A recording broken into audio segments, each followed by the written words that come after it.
Bwana Yesu asifiwe tena. Amen. Kamani mchungaji, naomba uongoze maombi. Amina, tufumbe macho tuombe. Bwana Yesu, asante kwa wakati na majira kama haya ambayo watoto wako tunaenda kula na kunywa. Asante Bwana Yesu hata kwa mtumishi wako uliyemwandaa.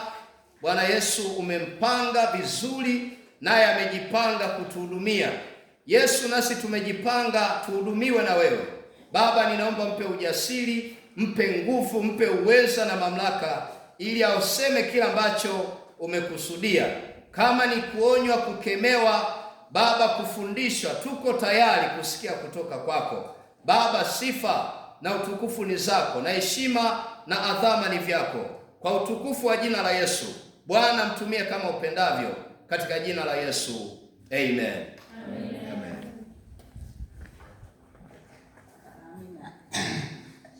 Watumishi wa Mungu, leo ni sikukuu ya Pentekoste. Amen. Nadhani wote tunajua. Amen. Amina. Tutakuwa kwenye kongamano la Roho Mtakatifu ambayo ni leo, kama ipata ripoti kwamba imeahirishwa. Tutaabudu mahali hapa. Anayeamini atapokea sawa sawa na angetoka anyoshe mkono. Leo ni Pentekoste. Kiini cha Wapentekoste ni sikukuu ya Pentekoste. Amen. Kiini cha mtu anaitwa mrokole ni sikukuu ya Pentekoste. Mnajua kwanza? Pentekoste ni sikukuu inasherekewa dunia nzima na madhehebu mbalimbali. Lakini kwa sisi tunaitwa Wapentekoste. Nadhani leo ni siku yetu. Tuko tayari? Amen. Tuko tayari kusherehekea Pentekoste leo? Amen. Tuko kwenye kongamano. Tunaanza kongamano la Roho Mtakatifu leo. Leo ndio kilele cha kongamano la Roho Mtakatifu.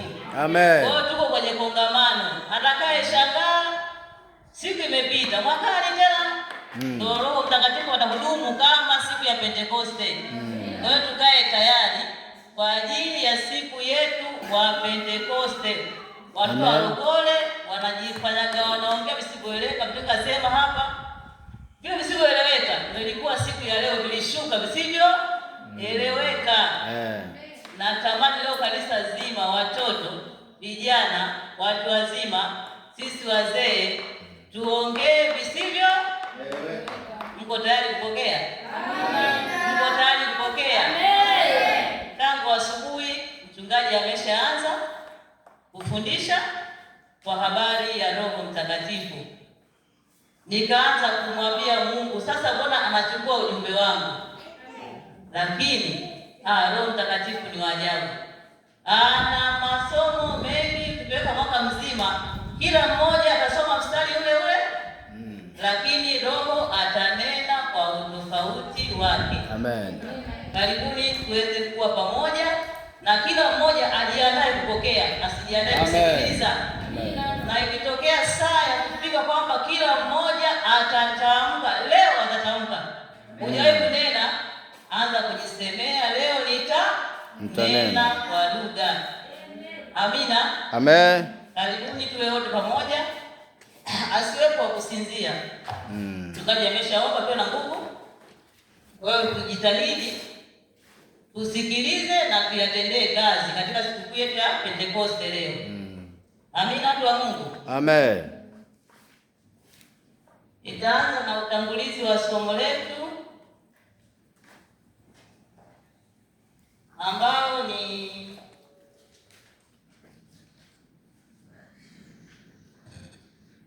ni kitu ambacho tushakiongea tangu asubuhi kwamba tumjue Roho Mtakatifu ni nani.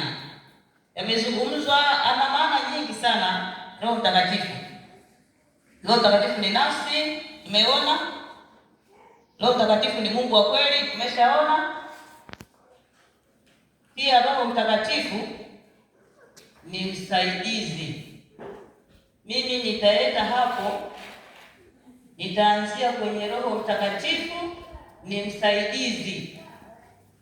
Yesu alipopaa kwenda mbinguni akasema, msitoke hapo na wala sitawaacha yatima mpaka nitakapoletea msaidizi. Je, huyu msaidizi anakuja kwetu kutusaidia nini? Msaidizi Roho Mtakatifu. Kwa nini sasa tusiondoke atuletee msaidizi? Je, wapi sisi wanadamu tunashindwa kufanya wenyewe kama binadamu mpaka tuwe na msaidizi ambaye ni Roho Mtakatifu? Msaidizi huyu alikuja kwa ajili ya kutupa karama mbalimbali. Msaidizi huyu alikuja kututia nguvu ya Mungu sisi waamini. Maana walipotaka kwenda kuhubiri, akawaambia msiende mpaka mpate msaidizi atakayetutia nini? Nguvu. Kwa hiyo Roho Mtakatifu ni msaidizi katika maisha yetu. Atusaidia nini? Tunashindwa wapi mpaka tupate msaada? Wapi hatuwezi kufanya wenyewe bila usaidizi wa Roho Mtakatifu? Hiyo ndiyo nataka nizungumze leo kama watu wa Mungu. Tunashindwa maeneo yapi mpaka Yesu akasema subirini hapo mkae humo mpaka nitakapowahubiria Roho Mtakatifu mpate nguvu. Nguvu hii ni nguvu ya nini? Ni nguvu ya kwenda kupigana kimwili? Ni nguvu ya kwenda kufanya kazi ngumu? Ni nguvu ya kwenda kupepea matofali? Je, ni nguvu gani ambayo Roho Mtakatifu ameingiza ndani yetu sisi waumini ili tuendelee kuifanya kazi ya Mungu? Ni nguvu ambayo tunapewa kuifanya kazi ya Mungu. Na kazi za Mungu katika Roho Mtakatifu asubuhi tumeziona ziko nyingi. Kazi za Roho Mtakatifu ndani ya mwamini ziko nyingi sana. Katika waamini, sisi ni waamini ambao tunatakiwa kufanya kazi kwa kutumia nguvu ya Roho Mtakatifu. Kama huna Roho Mtakatifu, hizo kazi utazifanya. Kwa sababu gani? Yeye nani? Msaidizi. Anatusaidia kuyatenda yale ambayo Mungu anataka kuyafanye katika nguvu ya uwezo wa Roho Mtakatifu. Sasa hapa wapendwa wengi tumemkiri Yesu, tumeokoka, tumebatizwa, tuko wengi. Ila ikija kipengele cha ujazo wa Roho Mtakatifu, hiki ni kinyang'anyiro.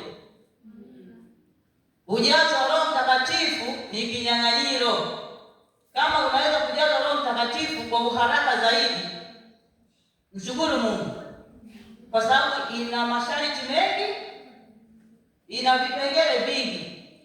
Roho Mtakatifu kujaa ndani yako kwa mara ya kwanza, kuna wale ambao alijazwa akaja akaondoka, maana huwa hakai sehemu ambayo si salama au si safi. Kuna yule ambaye ameokoka, amebatizwa, lakini hajawahi kujazwa Roho Mtakatifu. Maana anaomba vizuri, anasali vizuri, anatumika na Mungu ipasavyo, lakini nguvu ile ya Roho Mtakatifu ndani yake ambayo inakuja kwa ishara ya kunena kwa lugha, mwingine anajitahidi ataipataje? Leo sema nitajaza Roho Mtakatifu. Amini, leo utajaza Roho Mtakatifu. Yaani leo ndio siku yako ya kujaza Roho Mtakatifu. Amen. Usiseme hiyo ni ngumu sana, mimi nataka kwa lugha. Leo ni siku ya kujaza Roho Mtakatifu, kwa sababu sisi tunaamini Yesu. Na yeye Yesu tulimwamini sisi, aliyetuokoa akasema nitawaleteeni msaidizi.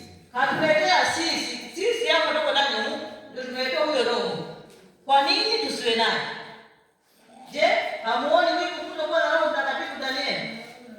Hamjisikii mtu akiwa anabubujika? Yaani kuna kitu sasa anakuwa tofauti.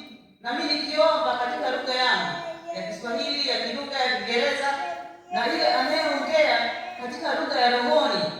Maana Mungu ni roho, si ndio? Lakini anaongea ni lugha ya rohoni. Pale ni muunganiko moja kwa moja wewe na Mungu. Kwa hiyo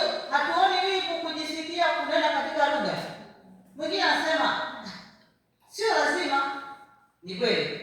Sio lazima. Je, wewe unajisikia na kile kitu? Unajisikia au sio? Basi leo tung'ang'ane. Leo tung'ang'ane katika kujazwa na Roho Mtakatifu ajaye ndani yetu. Leo tuseme ni kinyang'anyiro cha kujazwa Roho Mtakatifu. Somo la leo ni kinyang'anyiro cha kujazwa Roho Mtakatifu. Yaani tutang'ang'ana hapa leo. Sitakuwa mahubiri mengi sana. Kikubwa ni maombi ya nguvu ya kushusha Roho Mtakatifu kwa waamini. Kwa sababu yeye ameshatuahidi sisi tutaletewa msaidizi. Tutaletewa msaidizi. Na huyu msaidizi ni Roho Mtakatifu ambaye ana karama zake. Roho Mtakatifu tunaletewa ana karama zake. Hakuna asiyependa kuwa na karama. Nimesikia asubuhi kwenye shuhuda, kuna binti hapa na Kristina anashuhudia kwamba nilikuwa siwezi kushika hata maiki. Simeelewa? Lakini sasa nashika maiki. Nilikuwa siwezi kuhubiri, sasa nahubiri. Hizi ni karama hizi. Je, kuna mtu ambaye anakaa huko ndani hapendi vitu vinavyo kwenye maisha yake? Huyu ni mwombaji. Huyu ni mwombezi. Akisikia nyumba fulani kuna shida, akienda hiyo sehemu panafunguliwa. Ndio tunatamani huduma. Kwa sisi wa Pentecost, hivi naamini hivyo. Yaani huwa kwenye jamii unayoishi, yaani ukisema fulani ana changamoto ya kiafya, jina lako ndio la kwanza kutaja. Mwende kwa mama Bibi Rehema hapo, mtapata huduma ya kiroho, atakaa sawa. Hiyo ni karama itoka Roho Mtakatifu. Kwa hiyo tutamani leo wote ujazwe na huyu Roho. Mchungaji atanisaidia kusoma hapa kwenye Wakorintho wa kwanza. Wakorintho wa kwanza sura 12. Wakorintho wa kwanza 12 mstari wa kwanza mpaka wa 9. Biblia inasema, basi ndugu zangu, kwa habari ya karama za Roho sitaki mkose kufahamu. Mwajua ya kuwa mlipokuwa watu wa mataifa mlichukuliwa kufuata sanamu zisizonena kama mlivyoongozwa. Kwa hiyo nawaarifu ya kwamba hakuna mtu anenaye katika Roho wa Mungu kusema Yesu amelaaniwa, wala hawezi mtu kusema Yesu ni Bwana isipokuwa katika Roho Mtakatifu. Basi pana tofauti za karama, bali Roho ni yeye yule. Tena pana tofauti za huduma, na Bwana ni yeye yule. Kisha pana tofauti za kutenda kazi, bali Mungu ni yeye yule azitendaye kazi zote katika wote. Lakini kila mmoja hupewa ufunuo wa Roho kwa kufaidiana. Maana mtu mmoja kwa Roho apewa neno la hekima, na mwingine neno la maarifa apendavyo Roho yeye yule, mwingine imani katika Roho yeye yule, na mwingine karama za kuponya katika Roho yule mmoja, na mwingine matendo ya muujiza, na mwingine unabii, na mwingine kupambanua roho, mwingine aina za lugha, na mwingine tafsiri za lugha. Amina. Hizo ni karama, kwamba ukiwa na Roho Mtakatifu ndani yako, hizo karama zitaambatana na wewe. Kwa hiyo leo tutamani kupata karama, japo moja wapo tuwe nayo. Karama ziko nyingi sana kama zilivyopanuliwa hapo. Karama ziko nyingi sana, ila Roho ni yule yule. Wala tukatoka hapa tukajazwa Roho, mwingine aenda kupata karama za kutenda kazi kwa washirika, mwingine na karama ya kutembelea washirika kwa wiki, hakai nyumbani mpaka aende kwa mshirika mwenzake akashirikiana neno la uzima, wakalihubiri neno la uzima. Mwingine karama yake kwenda kuhubiria watu mtaani. Hii ni karama ya Roho Mtakatifu. Huwezi ukaenda kuhubiri mtaani kama huna Roho Mtakatifu, kwa sababu yeye atakusaidia. Roho Mtakatifu atakusaidia. Pia tunatakiwa kuwa na Roho Mtakatifu katika kazi zetu za maofisini, maana yeye pia huwa anatu atatuongoza kwenye safari, atatuongoza. Roho Mtakatifu ni kiongozi mzuri sana. Ukiongozwa na Roho utaenda vizuri sana, kwa sababu yeye ana tabia ya kutupatia maono. Tunaona yale yaliyoko mbele kwa macho ya wanadamu, huwezi kuyaona. Kuna mfano mmoja wa mtumishi Petro, alikuwa anakwenda kuhubiri kwenye visiwa huko. Kila tangu kuondoka aende, Mungu anamwambia hapo usihubiri, pita nenda mbele. Hapa anaongozwa na Roho. Alikuwa na Roho, angeshuka kwa akili zake, angesema leo nitawahubiria. Kumbe ile sehemu wamepanga mtu akisema tu Bwana Yesu asifiwe, anapigwa mawe mpaka anakufa. Kwa hiyo moja hapo ya nchi ambayo ilikuwa sihubiri visiwa vya Asia, kama sikosei. Visiwa vya Asia, Roho alimwambia hapo usisubutu, endelea mbele. Kwa hiyo ndio Bwana Roho Mtakatifu akamuongoza. Yeye angepata akili zake mwenyewe, angeshuka, angeenda pale, angeweka mkutano, hayamkini ilikuwa mwisho wa utumishi wake. Kwa hiyo Roho Mtakatifu ana mambo mengi katika maisha yetu, au ana kazi nyingi sana katika maisha yetu. Pia Roho Mtakatifu, Roho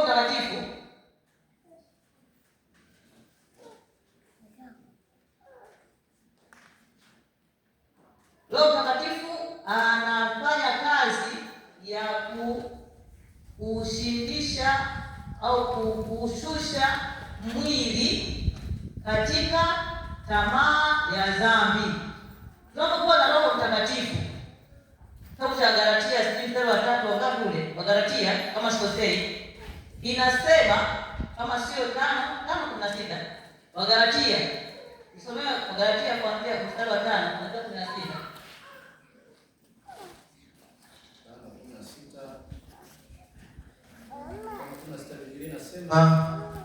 Basi nasema enendeni kwa Roho, wala hamtazitimiza kamwe tamaa za mwili.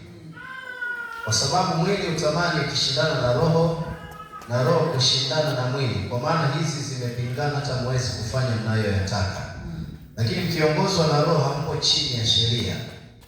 Basi matendo ya mwili ni dhahiri, ndiyo haya: uasherati, uchafu, ufisadi, ibada ya sanamu, uchawi, uadui, ugomvi, wivu, hasira, fitina, faraka, uzushi, usuda, ulevi, ulafi na mambo yanayofanana na hayo.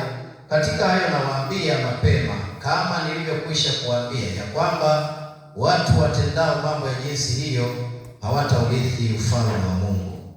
Lakini hapa tunazungumzia mwili na roho. Sisi ni binadamu. Mwili tumepewa na nani? Na Mungu. Roho ni ya nani? Ni ya Mungu. Lakini mwili tuliopewa Mungu unasema mwili kwa kuponza unakupeleka motoni, kwamba mwili wenyewe unatamani mambo ya dunia. Mwili una tabia ya kutamani mambo ya dunia. Sasa mwili tumeshapewa, tunao. Je, kuishi na roho pekee tukiwa duniani inawezekana? Hatuwezi. Mwili ndio nao. Na mwili unapokuwa unashindana na mambo ya dunia, tamaa, vijana wengi, watoto wengi wameingia, mpaka watu wadogo wameingia kwenye tamaa za mwili. Wanatakiwa na Roho Mtakatifu, kwa sababu wanadanganya. Mtoto darasa la 3 anaiba, anapewa chips, kwa sababu ana tamaa ya chips. Mwili unatamani kula vizuri, anaingia kwenye majanga. Vijana wanatamani mambo ya dunia, wanaenda kujiingiza kwenye nini, wanasema huyo nyoka mreshi anakaa hapo, mimi nichukue. Kuna huo msemo sasa umeenea sana. Wewe huyo nyoka anataka bila muomba, si unapata msemo sana huko zaidi. Zile ni tamaa. Mtu yuko tayari awe na nyoka ndani apate nini? Utajiri. Hizo ni tamaa. Mwili unamwendesha mtu, anataka aendeshe gari nzuri, awe na maisha mazuri, awe na magorofa. Tamaa za mwili bila kuwa na Roho Mtakatifu na kushusha hizi tamaa, vijana wanaisha, watoto wanaisha. Yaani tamaa zimekuwa zaidi za kutosha. Tamaa zimejaa sana. Watu wanafanya mambo ya ajabu ya mwilini ili wapate maisha.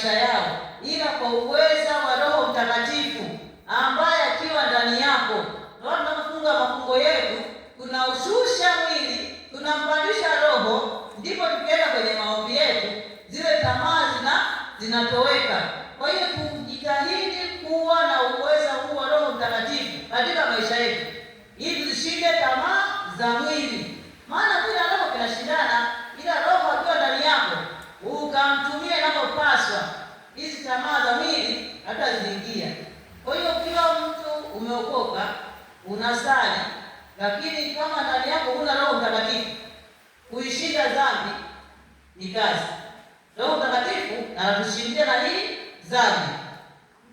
Pia ni kiongozi mzuri katika maisha yetu. Na jambo lingine, Roho Mtakatifu anatupatia ujasiri. Roho Mtakatifu anatupatia ujasiri. Tukisoma hapa Matendo 4:31, mwisho wa Mungu nisaidie. Anatupatia ujasiri.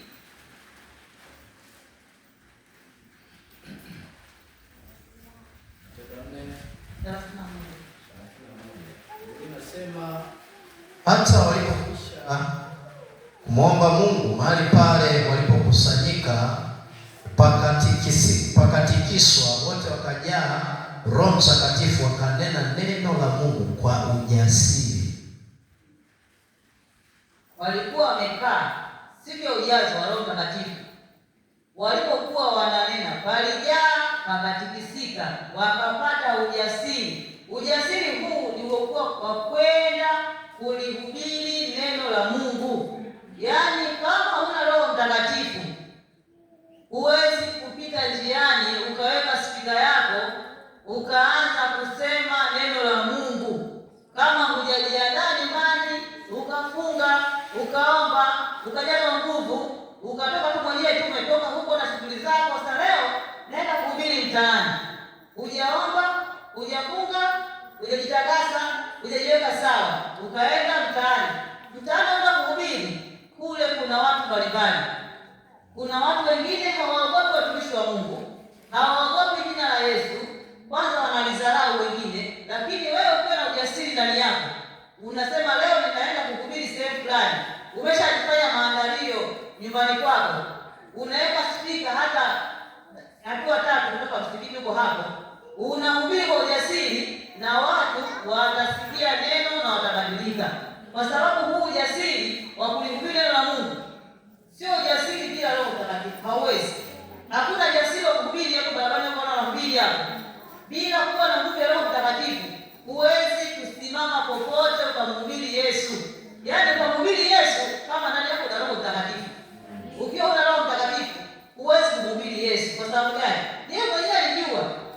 Alikuwa na sisi, alikaa na wanafunzi wake, aliwafundisha vitu vingi sana, kila aina ya mbinu za kuhubiri. Alitembea nao, akahubiri nao, walienda kila sehemu. Lakini anasema msitoke kuhubiri kwanza. Alipotoka yeye, msitoke kuhubiri mpaka niwaletee Roho Mtakatifu. Anajua kazi ya Roho Mtakatifu. Katika ujasiri sasa sisi tunaweza. Kulikuwa na mfano mabao kwa kipindi cha Yesu, mabao watu wako na mkinga na kali.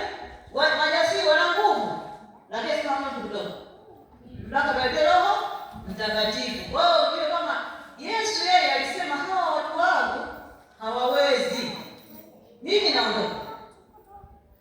Wanatakiwa injili ihubiriwe. Itahubiriwa kwa namna gani? Peke yao hawa hawawezi. Nitawaletea msaidizi. Wewe kwenye ujasiri wa kuhubiri neno la Mungu, ujasiri wa kuzungumza hapa ni kuwa na Roho Mtakatifu ndani yetu. Tutatoka hapa, tutaenda mikutano, tutahubiri hapa, tutahubiri pale. Hata kusema watu kuhubiri leo kitu hapa hajaokoka. Kule sio ujasiri watu kuokoka mambo ya ujasiri, hapana. Kuna ujasiri wa kusimama mbele za watu na kuhubiri neno la Mungu, na kuna watu wanapata neema ili waokoke. Sasa ni kuhubiri lakini hajapata hata mshirika mmoja. Hapa hatakuwa na ujasiri, hapana. Ni ile kusikiliza tukibali kisha usikize mikutano. Ni ujasiri wa Roho Mtakatifu. Kwa hiyo tujitahidi tuweze kujaza Roho Mtakatifu. Tumeshaokoka, tuko ndani tayari.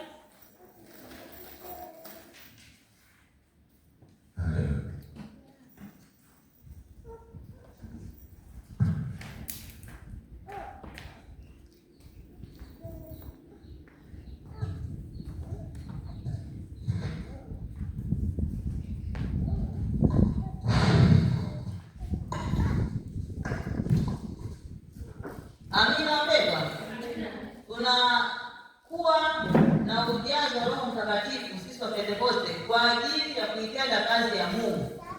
Roho Mtakatifu ana kazi nyingi katika maisha yetu, lakini kwenda kuhubiri neno la Mungu ndio kazi Yesu alituachia. Tumeachiwa kuhubiri Injili, kuhubiri Injili kwa kila kiumbe. Tutahubirije Injili kama hatuna Roho Mtakatifu? Utaenda tu hivi kama ulipo wewe, yaani hivi kama ulipo kwenda kuhubiri. Utahubiri. Sababu Injili ni maneno yameandikwa. Utahubiri. Utahubiri, lakini kama haukuwa na Roho Mtakatifu ndani yako, mwenyewe unasema sio nimehubiri leo, si nimeongea tu. Utajihukumu ndani yako mwenyewe. Kwa hiyo ujasiri tunaokuwa na Yesu kwa kuingiziwa Roho Mtakatifu, sisi waumini tufanyie kazi. Tufanyie kazi. Leo ni hitimisho letu la kongamano la Pentekoste. Kazi za Roho Mtakatifu mchungaji anatufundisha kila siku, zinajulikana, ni nyingi. Karama ziko. Kuna kuhubiri, kuna kuponya, kuna manabii, kuna kuona, kuna wanaonyesha maono. Hizo ni karama za Roho Mtakatifu. Lakini tuangalie hapa hatua ambazo tuzipate ili tupate kujazwa Roho Mtakatifu. Hatua za kufuata ili uweze kujazwa Roho Mtakatifu. Kuna hatua. Wewe unajua hiki kidogo sahihi. Yesu Roho Mtakatifu kusomea kwa mbele. Haya, kidogo tukuombe. Hapana. Kama hujajiandaa, unataka ufanye maandalizi ya ujazo wa Roho Mtakatifu. Amina kwa Mungu. Amina. Hatua ya kwanza, kama unahitaji ujazo wa Roho Mtakatifu. Hatua ya kwanza, cha kwanza kabisa, unatakiwa uwe na mahusiano mazuri na Yesu. Yesu sio Roho Mtakatifu, ametuachia. Kwa hiyo cha kwanza, uwe na mahusiano mazuri na Yesu. Mtumishi naomba nisaidie kusoma Mathayo 3:11. Hatua ya kwanza, uwe na mahusiano mazuri na Yesu. Mathayo 3:11. 3:11 Biblia inasema, kweli mimi nawabatiza kwa maji kwa ajili ya toba, bali yeye ajaye nyuma yangu ana nguvu kuliko mimi, wala sistahili hata kuvichukua viatu vyake. Yeye atawabatiza kwa Roho Mtakatifu na kwa moto. Mmesikia hiyo? Hiyo ni hatua ya kwanza, kuwa mahusiano mazuri na Yesu, kwamba yeye atawabatiza kwa Roho Mtakatifu. Hatua ya pili tunasema mjue Roho Mtakatifu kiundani. Kama nilivyofundishwa, Roho Mtakatifu ni nani? Ni Mungu, ni nafsi ya tatu, ni nguvu inayokaa ndani yetu. Kwa hiyo umjue Roho Mtakatifu ni nani. Jambo la tatu, hiyo utaisoma wakati wako Yohana 14:17, umjue Roho Mtakatifu. Jambo la tatu, tambua kuwa Mungu anataka sana akujaze Roho wake. Anataka sana akujaze Roho wake. Yeye mwenyewe Mungu anatamani sisi tujazwe na Roho wake. Hii inapatikana Yoeli 2:28-29. Ni tamaa ya Mungu, anataka sisi tujazwe na Roho Mtakatifu. Na hatua ya 4 ya kufuata, unatakiwa uwe mtakatifu wa moyo. Hatua ya 4, uwe mtakatifu wa moyo. Hii inapatikana Isaya 57:15. Uwe mtakatifu.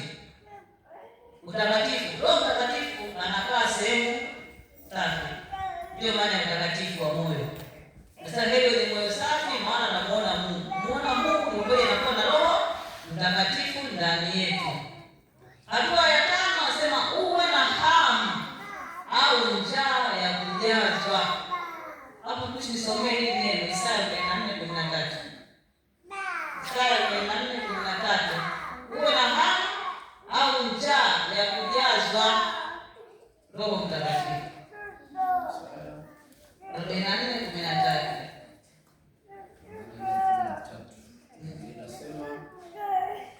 Nasema 13 seremala 44:13. Seremala hunyosha uzi, huiandika kwa kalamu ya mate, huitengeneza kwa landa, huiandika kwa bikari, huifanya kwa mfano wa mwanadamu, sawasawa uzuri wa mwanadamu, ili ikae nyumbani. Seremala. Hapa Roho Mtakatifu anafananishwa na seremala. Yaani Mungu ni kama seremala. Alafu sisi sasa tunatakiwa tuwe chombo kinacholanda. Kwa hiyo unajua seremala na kazi yake, anatamani kazi yake hiyo imenyooka. Kwa hiyo sisi tukiwa na hamu na njaa, tukatamani kazi yetu tufanye kwa unyoofu, tujaze Roho Mtakatifu. Inatakiwa tuwe na hamu au tuwe na njaa ya kupokea kutoka kwa Mungu ujazo wa Roho Mtakatifu. Na jambo la 6 anasema omba na uamini ili upewe au ujazwe Roho Mtakatifu. Omba na uamini. Maana unaweza ukaomba lakini usiamini. Unataka Roho Mtakatifu, unaomba lakini unachokiomba pia wewe ukiamini. Mimi naomba nitaleta Roho Mtakatifu kweli? Mimi nitaleta Roho Mtakatifu? Unaanza kuomba huko unajiuliza maswali. Unaomba nitaleta Roho Mtakatifu kweli? Anasema omba na uamini. Yaani ukiomba huku unakuwa unaamini. Huku unaomba huku unaamini. Ndipo utaleta Roho Mtakatifu. Na jambo la mwisho, wakati tunafanywa maombi, hebu mtoe kwa sababu alipo mtu kibao. Yaani kwa sababu anashangaa. Yaani wakati anaombea anashangaa. Anasema hapa wakati wa kuombewa ujazo wa Roho Mtakatifu, jitahidi na wewe kububujika, jitahidi kutiririka, endelea kuomba, omba mpaka Roho anaposhuka. Ukiwa umekaa unatizama, kweli baada ya kaisha unatizama. Ila ukiwa unaomba, unaombewa, unapewa mikono, unaomba. Wakati unaomba huku unaamini kwamba utapokea Roho Mtakatifu. Mungu wewe ni mwaminifu, atakujaza na Roho Mtakatifu. Amina kwa Mungu. Maandiko ya leo ya maandiko na wanafunzi tumeeleza vizuri, bali kwa ufupi tu kwamba tuwe tayari kwa ujazo wa Roho Mtakatifu kwa ibada ya leo. Tuko tayari kujazwa Roho Mtakatifu? Kazi zake tumeziona, maana Roho Mtakatifu tumeiona. Tunafanywa na Roho Mtakatifu katika maisha yetu. Hatuwezi kuhubiri, hatuwezi kutumika, hatuwezi kufanya maombi yenye nguvu. Sasa kama maombi yenye nguvu bila Roho Mtakatifu. Kwa hiyo tunatamani, tuwe na shauku, tutamani kwenda kuwa miongoni mwa wale watu wanaonena kwa lugha kama ishara ya ujazo wa Roho Mtakatifu. Amina. Mchungaji, nakushukuru.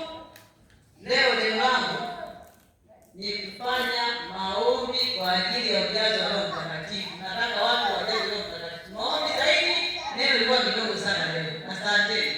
Amina.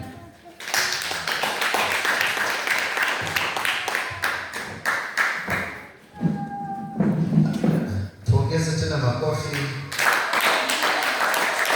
Ongeza tena makofi.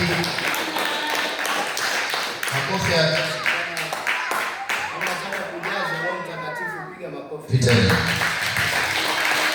Kama unatamani kujazwa, piga makofi tena. Mshangilie Bwana Yesu kama unataka ujazwe Roho Mtakatifu. Simama kwa miguu yako ili tumtake Bwana. Haleluya.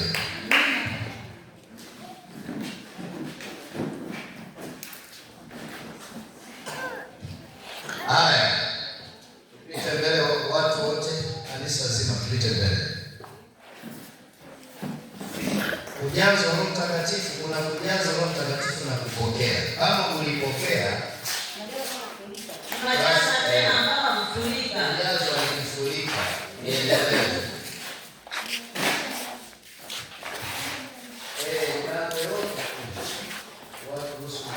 Mwamshe yule aliyelala. Sio wakati wa kulala.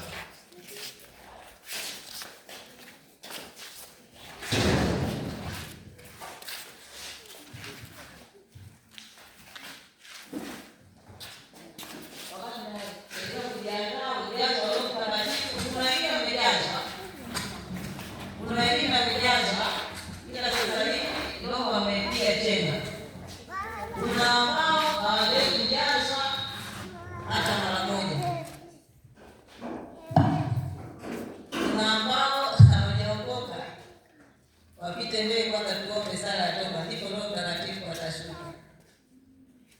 Kama unajua mjaribu kuokoka, tuanze kwanza na kuokoka, maana tutaombea Roho Mtakatifu ambaye aliokoka. Wote tumeshaokoka. Wote tumeokoka.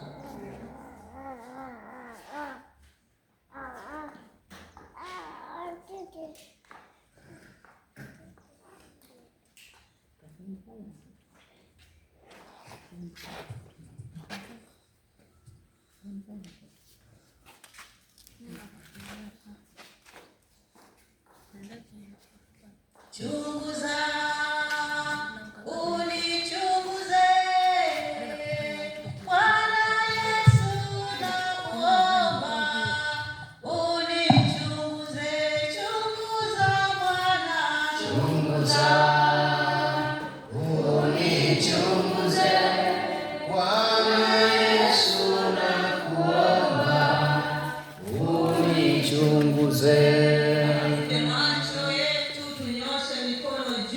Tujiandae kujazwa Roho Mtakatifu.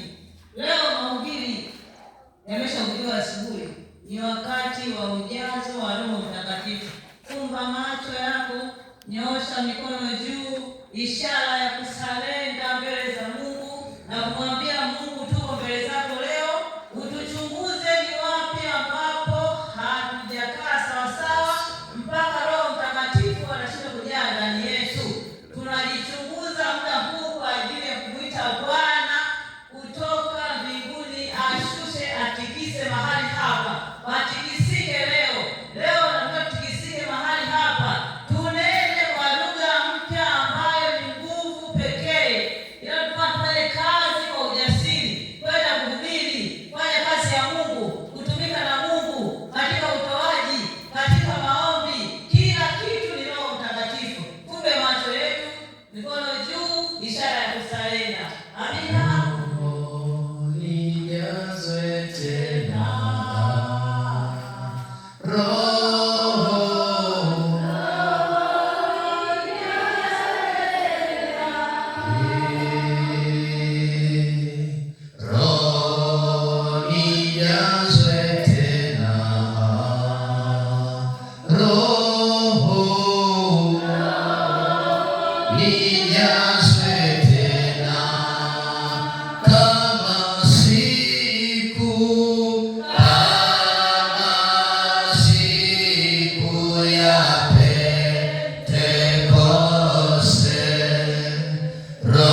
yupo hapa anaanza kushuka, yuko hapa anaanza kukamata dini za watu, yuko hapa anaanza kushuka, yuko hapa siku ya leo. Haleluya, yuko hapa siku ya leo. Mtumishi wa Bwana anasema tuweke shauku, tuweke nia, tuweke njaa ya kumtaka huyo Roho Mtakatifu. Na Roho Mtakatifu yuko hapa. Walio na magonjwa, Roho Mtakatifu yeye anayaondoaga yote. Roho Mtakatifu yuko hapa. Shakataramasika ramabosiko na rabakori Masaya shandeleleposika na rabakari Masaya rababokosinurumufuna maende la Masaya urikosikiterika masaka rabosendelelekasa ya rabakori Masaya.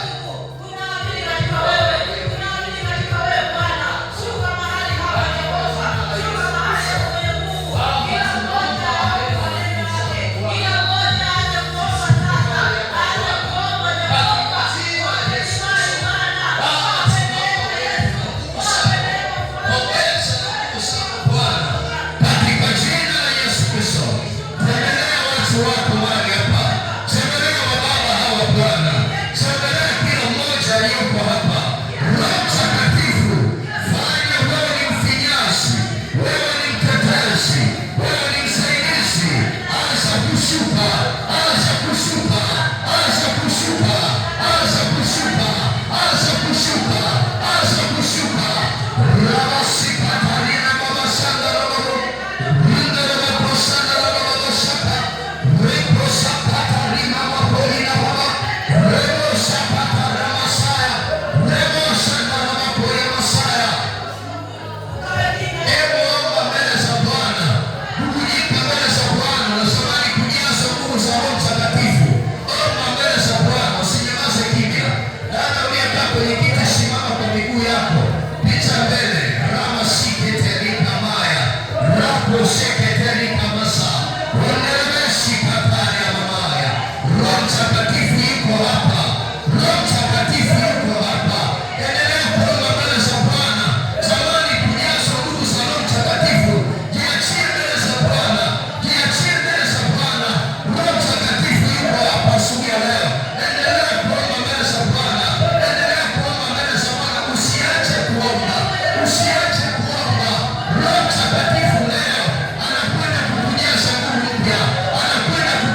Chunguza kila kilichojificha ndani yako. Haya moto moto moto, haya moto moto moto moto, haya moto moto moto moto, haya moto moto moto moto, haya moto moto moto moto, haya kila roho ya mapepo, roho ya majini, roho ya majini, kwa jina la Yesu, achia, achia, achia, achia, achia, achia, achia moto, achia moto, achia moto, achia moto, achia moto. Rapasaka, rapapasa, rapasaka, enebelekata, enebelekayana, rimosanda rabaya, anderebekoya masaya. Kila kifunga macho kimefunga mtu huyo kwa jina la Yesu Kristo. Hayana moto, hayana moto, hayana moto, hayana moto. Kila walichoficha, walichoficha kwenye maisha yake, leo nakomboa, leo nakomboa, leo nakomboa. Moto moto moto, moto moto moto, moto moto moto, moto moto moto, moto moto moto. Kila lugha za mapepo, kila lugha za majini, kila lugha za wachawi, kila lugha za ukoo, kila lugha za magonjwa ndani yako zinatoweka, zinatoweka, zinatoweka. Vile vifungo vilivyokuwa sugu kwako, ile minyororo inakatwa, inakatwa, inakatwa kwa jina la Yesu, inakatwa kwa upanga wa Roho Mtakatifu. Kila mamlaka ya ndoto mbaya, operation ya moto ipite ndani yako, ipite ndani yako, operation ya moto wa Roho Mtakatifu, uwe moto wa Roho Mtakatifu. Wewe pepo uliye ndani yake hawezi kusaidia moto huu, hawezi kusaidia moto huu. Haya haya moto moto moto moto moto, haya moto moto moto moto moto, haya moto moto moto, haya moto moto moto moto, moto moto moto moto moto moto, kwa jina la Yesu. Toka kwenye kifungo hicho katika jina la Yesu Kristo. Pokea nguvu ya Roho Mtakatifu. Wewe ni Bwana wa vita, wewe ni Mungu wa ajabu, wewe ni Mungu aliye hai, wewe jemedari, mwamba wa uzima. Yuko Roho Mtakatifu, yuko Roho Mtakatifu ambaye anasema mateso sasa basi ramasikaterekerasaka rimosanda ramakaya masaya. Kila roho chafu ya kukatisha tamaa, kila roho chafu ya giza, ya mapepo, ya majini, toka kwa jina la Yesu, toka kwa jina la Yesu. Kila roho inayoharibu mimba ya mama huyu, kila roho inayoharibu, katika jina la Yesu, katika jina la Yesu. Libarahasakatayana, lipanarabakasaka. Roho Mtakatifu anashuka juu yako, Roho Mtakatifu anashuka juu yako. Kila kitu kilicho kinyume kinakatwa, kinakatwa. Haya, haya, haya, haya, haya, moto, moto, moto, moto, moto. Kila mamlaka ya wakuu wa giza, operation ya moto, operation ya moto wa Roho Mtakatifu, operation ya moto wa Roho Mtakatifu. Roho Mtakatifu anafuta machozi yako, anafuta machozi yako, anafuta machozi yako. Zile roho za mauti zilizoko ndani yako zimesemwa sana katika jina la Yesu. Moto moto moto moto moto, moto moto moto moto moto, haya moto moto moto moto. Wanaokuchukua kwa njia ya ndoto wakafanya na wewe mapenzi ya kwa njia ya ndoto, katika jina la Yesu Kristo, na kukomboa kutoka kwenye giza hilo, na kukomboa kutoka kwenye kifungo hicho. Haya toka, haya toka moto, toka moto, toka moto, toka moto, toka moto. Naita nafsi yake, narejesha nafsi yake popote ilipo katika jina la Yesu Kristo. Narejesha vyote ambavyo adui aliiba maisha ya mama huyu. Roho Mtakatifu mhurumie, Roho Mtakatifu anakuhurumia kwa jina la Yesu. Ndio, ndio,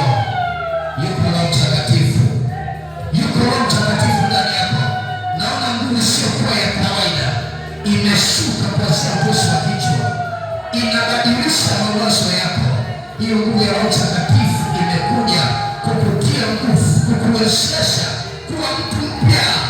Na kama ilitangazwa aibu juu yako, na tangaza heshima, na tangaza heshima. Kama ulitajwa maskini kwenye maisha yako, na tangaza utajiri na heshima kwa jina la Yesu Kristo. Bwana akuonekanie kwa jina la Yesu. Rimasikata rababosana rabakoya Masaya. Bwana akupe nguvu mpya, Bwana kuwezeshe katika jina la Yesu. Ndiyo, iko nguvu ya Roho Mtakatifu, iko nguvu ya Roho Mtakatifu ndani yako. Bubujike upya ndani yako, bubujiko jipya linatokea katika jina la Yesu. Kila kifungo ambacho kimefunga maisha yako, leo ni mwisho wake, leo ni mwisho katika jina la Yesu. Adui aliyefunga milango, hapa kwa jina la Yesu, hapa kwa moto, hapa kwa moto, hapa kwa moto. Haya, kila ngome, kila nira, kila roho chafu, hapa kwa moto katika jina la Yesu. Bwana akupe vipawa na karama zake ambazo umefundishwa leo katika jina la Yesu. Ramaseketai. Bwana mjaze nguvu mpya mama huyu, ujaze uwezo mpya, ujaze mamlaka mpya katika jina la Yesu Kristo. Yale yasiyowezekana kwa wanadamu, kwake Yesu yanawezekana. Roho Bwana shuke juu yako, Roho Bwana kuhudumie, Roho Bwana kutendee, Roho Bwana ingie ndani yako. Bubujika daima. Endelea kuomba, endelea kuomba. Yuko Roho Mtakatifu anashughulika na mahitaji yako. Yuko Roho Mtakatifu anashughulika na mahitaji yako. Tuendelee kuomba. Yuko Roho Mtakatifu anashughulika na mahitaji yetu. Ndiyo, yuko hapa, yuko hapa, yuko hapa, yuko hapa, yuko hapa. Roho Mtakatifu, jaza nguvu mpya mama huyu, jaza nguvu mpya. Pokea Roho Mtakatifu, pokea Roho Mtakatifu, pokea Roho Mtakatifu. Haya, pokea, haya, pokea, haya, pokea, haya, pokea, haya, pokea. Nasikatai katika jina la Yesu, katika jina la Yesu, katika jina la Yesu, katika jina la Yesu. Roho Mtakatifu huyo Roho Mtakatifu anaingia ndani yako. Kila kilicho kinyume kinasambaratika, kila roho chafu inapigwa, kila roho chafu iliyokumetuma ndani yako inasambaratika. Operation ya moto, operation ya moto, operation ya moto, operation ya moto. Kila kilichoshikilia uzazi, kila kilichoshikilia uzazi katika jina la Yesu Kristo, katika jina la Yesu, katika jina la Yesu, katika jina la Yesu, katika jina la Yesu Kristo aliye hai. Roho Mtakatifu anashughulika na kizazi chako, kizazi chako, kizazi chako katika jina la Yesu, katika jina la Yesu. Roho Mtakatifu, jaza nguvu, pokea nguvu, pokea nguvu. Kila takataka iliyotupwa ndani yako kwenye kizazi chako, leo ni mwisho katika jina la Yesu. Operation ya moto, moto, moto, moto. Achia, achia moto, achia moto.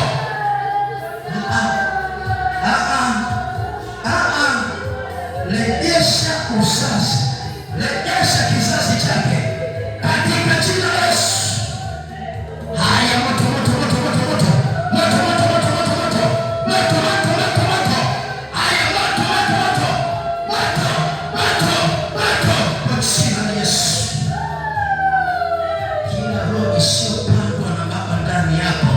ninaing'oa kwa mamlaka ya jina la Yesu.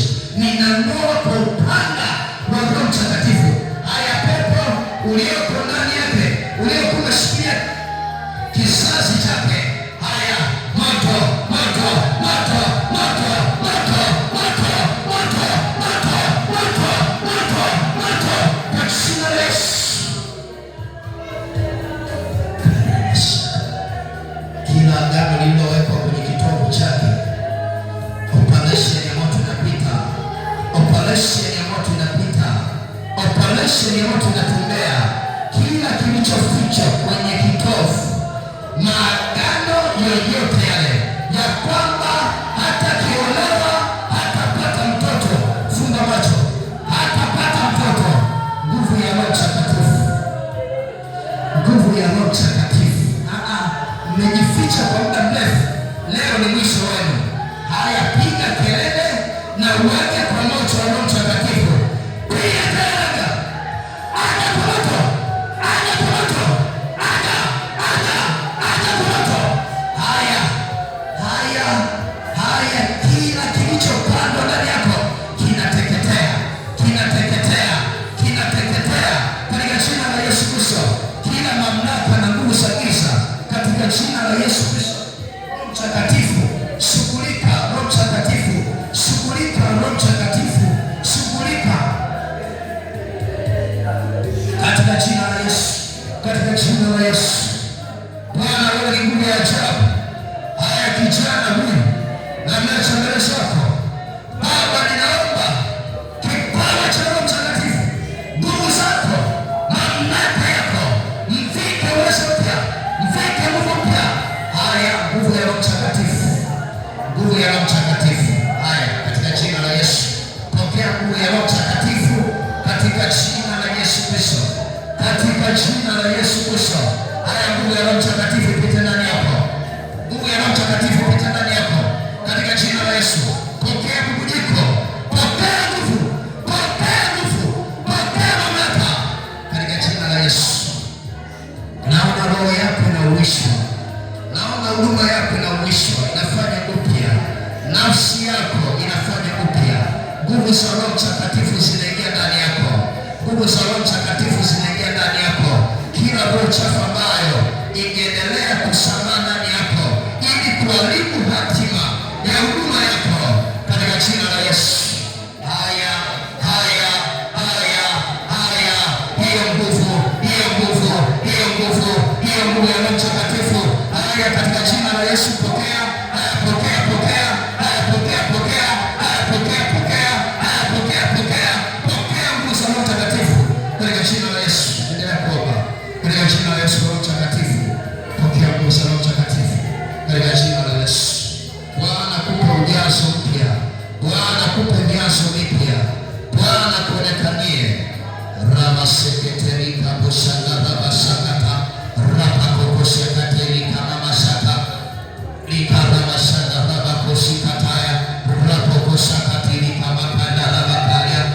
Funga macho. Rikaramasanga rabakuria masaya rekokoshakatika makata rekamasanga rabakoshakati ikorobokoshanga rabasaya.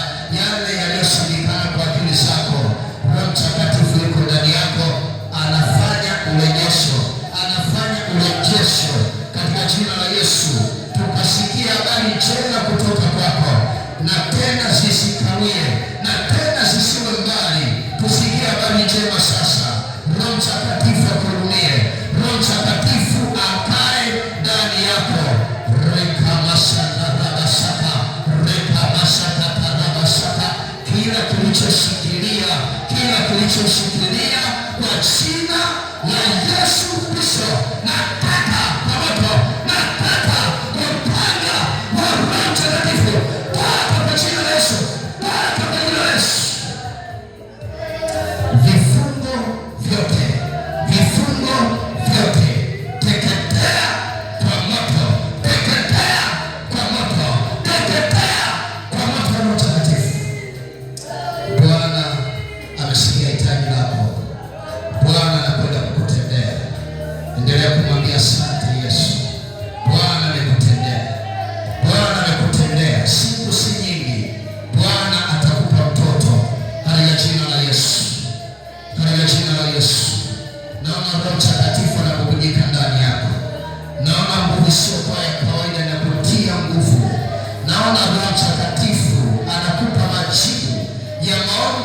ulioomba kwa muda mrefu, inawezekana kwa machozi au kwa huzuni, Roho Mtakatifu anakufuta machozi yako. Roho Mtakatifu anabadilisha huzuni kwa tabasamu katika jina la Yesu. Katika jina la Yesu. Rama koseketika mama sana baba sana. Reko shakatarika masana la Masaya. Bwana kupitaji lako. Katika jina la Yesu. Bwana mjaze nguvu. Itu yapokee nguvu mpya. Apokee ujazo wa Roho Mtakatifu. Katika jina la Yesu Kristo. Kila maumivu ya kichwa yanayomsumbua binti huyu katika jina la Yesu Kristo. Haya maumivu paranganyika kwa jina la Yesu. Pata maumivu. Wewe maumivu ni nini mbele za Bwana? Nakuuliza wewe maumivu, una nini na mtoto huyu? Wewe maumivu haya toweka.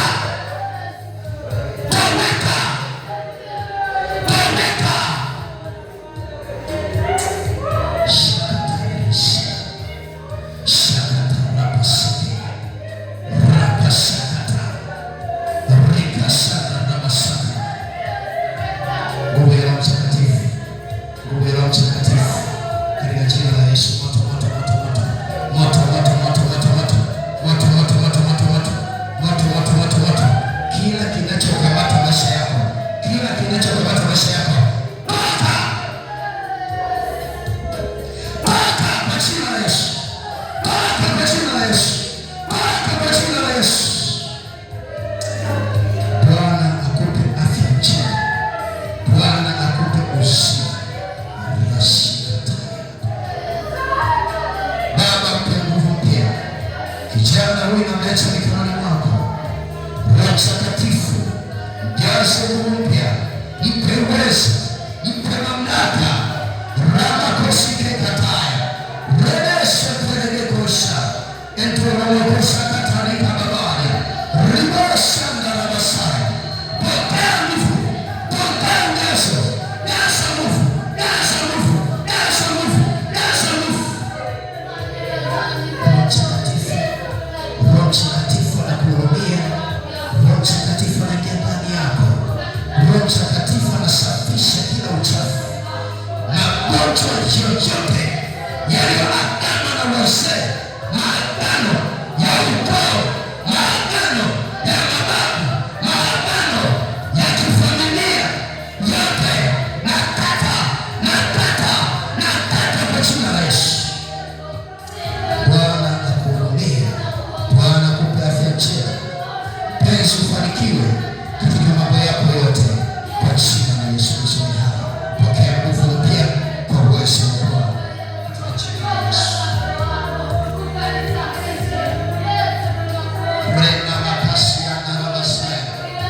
Wewe ni Bwana, wewe ni Mungu wetu. Hakika matendo yako yanatisha. Uwezo wako ni wa milele. Yuko mtumishi wako mahali hapa, namleta mikononi mwako. Naomba mjaze nguvu ili endelee kuvikwa uweza, ili endelee kuvikwa nguvu. Jaza nguvu za Roho Mtakatifu. Pokea kwa jina la Yesu. Pokea kwa jina la Yesu. Pokea nguvu mpya. Haya, huyo Roho Mtakatifu anaingia ndani yako. Huyo Roho Mtakatifu anaingia ndani yako. Kila kilichokamata maisha, kazi, chochote kile, katika jina la Yesu, Roho Mtakatifu anarejesha. Roho Mtakatifu anarejesha vyote, anarejesha kwa jina la Yesu, kwa jina la Yesu. Pokea, pokea, pokea kwa jina la Yesu. Nguvu mpya ndani yako kwa uwezo wa jina la Yesu, katika jina la Yesu. Yeye ni Bwana. Yeye ni Yesu. Namleta Roho Mtakatifu ndani yako katika jina la Yesu.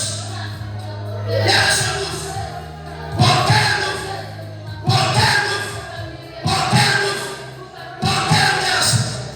Haya, nguvu ya Roho Mtakatifu inashuka juu yako, inashuka juu yako, inashuka juu yako. Naona ulimi unakamatwa na lugha za malaika, lugha za malaika.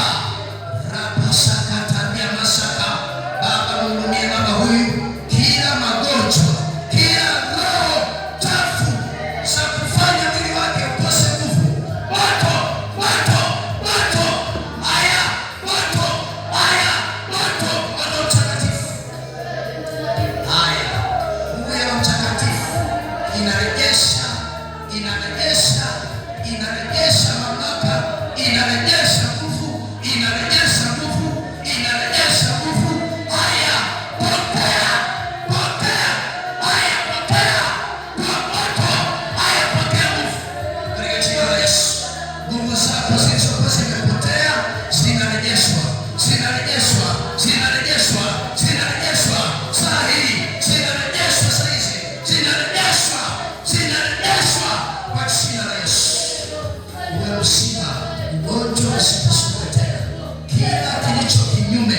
Ndiyo, kinywa chako kifunguliwe na kinene zile habari za mbinguni, habari ambazo mwanadamu hajui wala shetani hajui. Nenda kwa siri na Mungu wako, nenda kwa siri na Mungu wako. Ujazo wa Mtakatifu, ujazo wa Mtakatifu, pokea bubujiko rima seketerika remo sana na Masaya rapa posakata, pokea nguvu mpya katika jina la Yesu Kristo.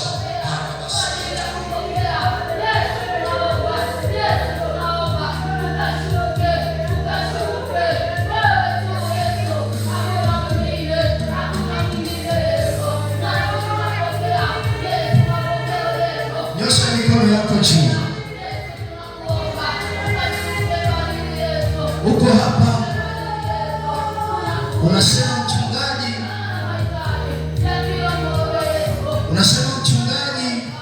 nilianguka, nilifanya kitu ambacho kiko kinyume na Mungu. Naomba picha mbele niweze kuomba neema juu yako. Ni nafasi moja tu, sitatoa nafasi nyingine. Nasema hivi, umetenda dhambi kwa siri na unajua kabisa hii ni dhambi, lakini ukanyamaza kimya, ukajua Mungu akuone, ukajua mchungaji akuone, wala mshirika mwenzako akuone. Yuko Roho Mtakatifu mahali hapa, anatamani akurejeshe kwa upole, na wala hatutakufokea na wala hatutakusema. Ukiwa unatubu, maana yako unamwaibisha shetani. Mtu mmoja yuko hapa anatamani kumwaibisha shetani, ameanguka akafanya kitu ambacho kiko kinyume na Mungu.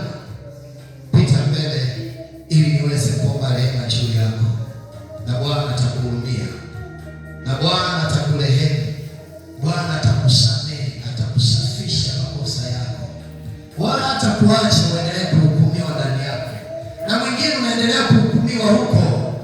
Hebu pita mbele, usipoteze nafasi hii. Leo imempendeza Mungu, tengeneza na Mungu wako. Kama unatamani kutengeneza na Mungu wako, nimekupa fursa mchana wa leo. Naomba picha mbele, tengeneza na Mungu wako. Umefanya mambo ambayo yako kinyume na Mungu, alafu bado unajihesabia kwamba una haki, na ndio maana unaomba maombi unaona ujibiwi.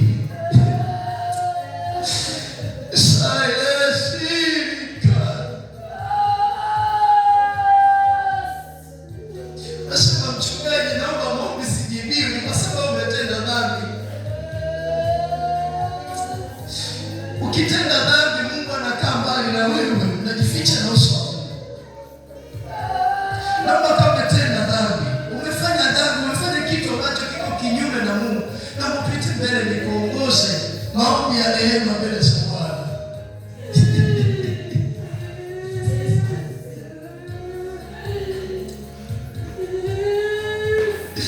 Roho Mtakatifu anaugua ndani yangu. Kanisa, kuna mahali tumekosea, kuna mahali mtu amekosea.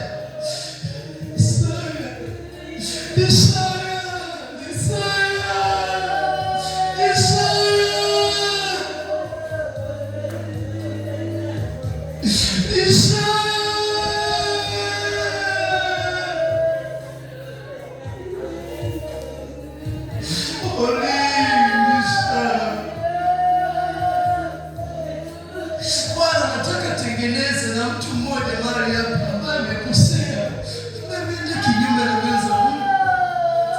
Jamani, unakuta huduma yako inateketea, huduma yako inarudi nyuma, badala ya kusonga mbele inarudi nyuma. Ni kwa sababu ulikosea, hujatubu.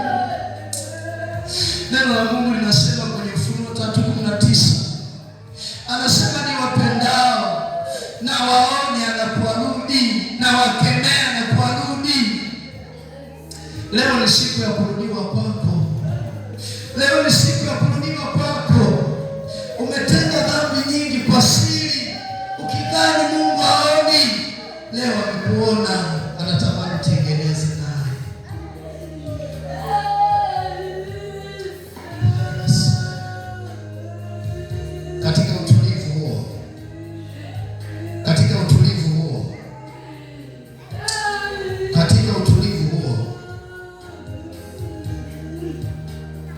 kuna mambo Mungu anatamani afanye kwenye maisha yako, lakini matendo yako yanafanya Mungu abadilishe mtazamo wa kuyafanya hayo mambo anayotamani yafanyike.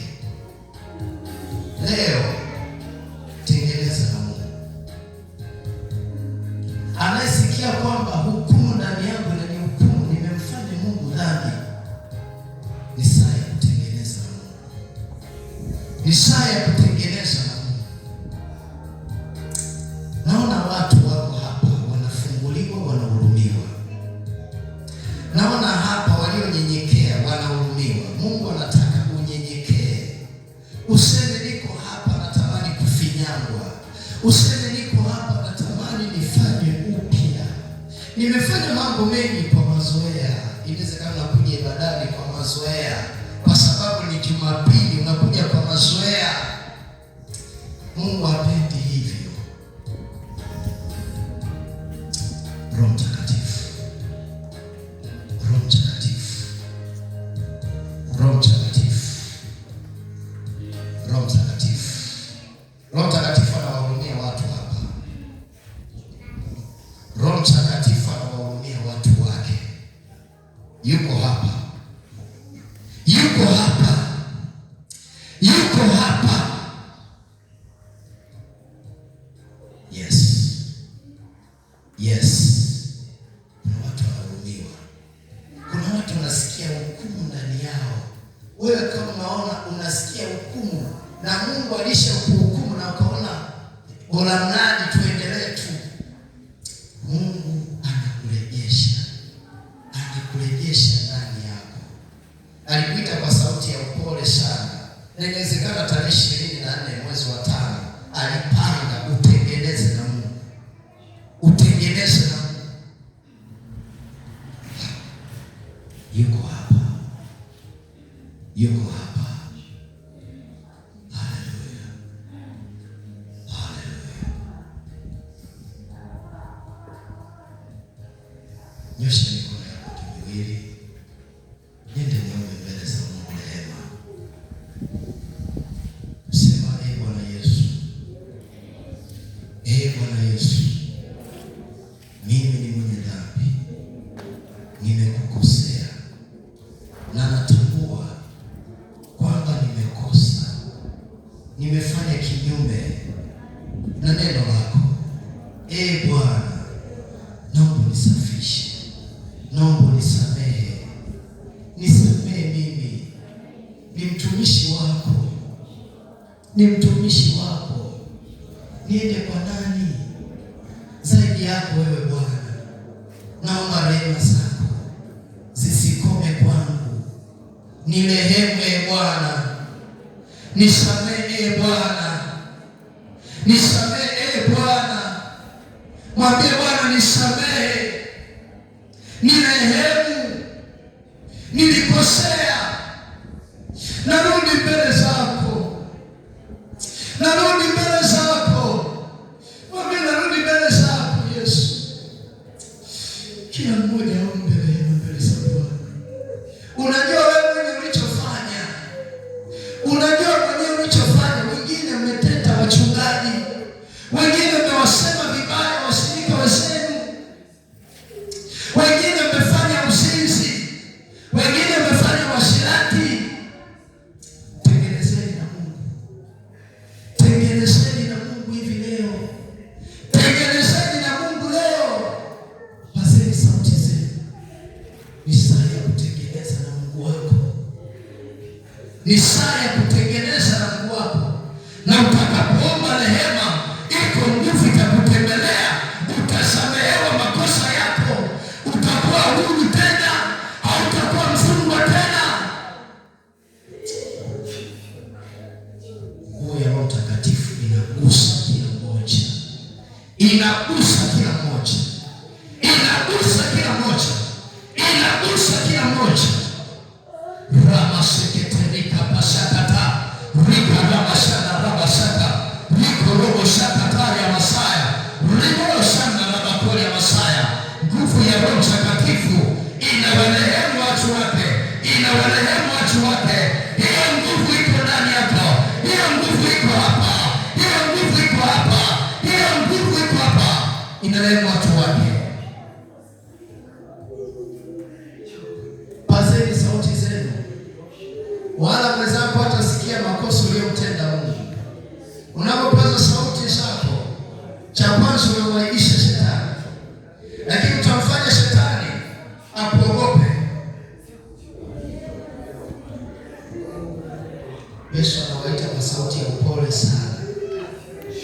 Nyenyekeni mbele za Bwana.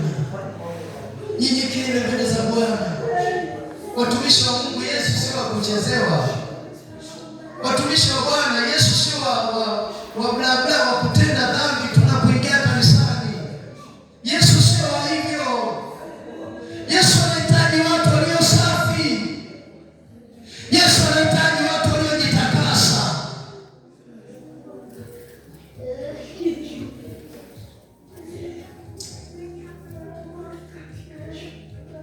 Paza sauti yako, usiogope. Usiogope. Mungu anataka tengeneze na wewe. Mungu anataka tengeneze na wewe. Mungu anataka tengeneze na wewe. Mungu anataka tengeneze na wewe. Wengine hapo wameshawishi watu waache imani. Wengine wamefanya mambo ya hovyo, hata kuelezea hatuwezi kuelezea. Tengeneza na Mungu asubuhi ya leo. Nilisema hata kama umetenda dhambi Mwanza, ukija hapa itabisha mlangoni, itakwambia dhambi nimetenda siku fulani huko. Ni saa ya kutengeneza na Bwana. Ni saa ya kutengeneza na Bwana. Tengeneza mahusiano yako na Bwana. Tengeneza mahusiano yako na Bwana. Tengeneza mahusiano yako na Bwana. Kutubu ni kugeuka, ni kuacha hizo dhambi, ni kuacha matendo mabaya na kugeukia njia iliyo nzuri.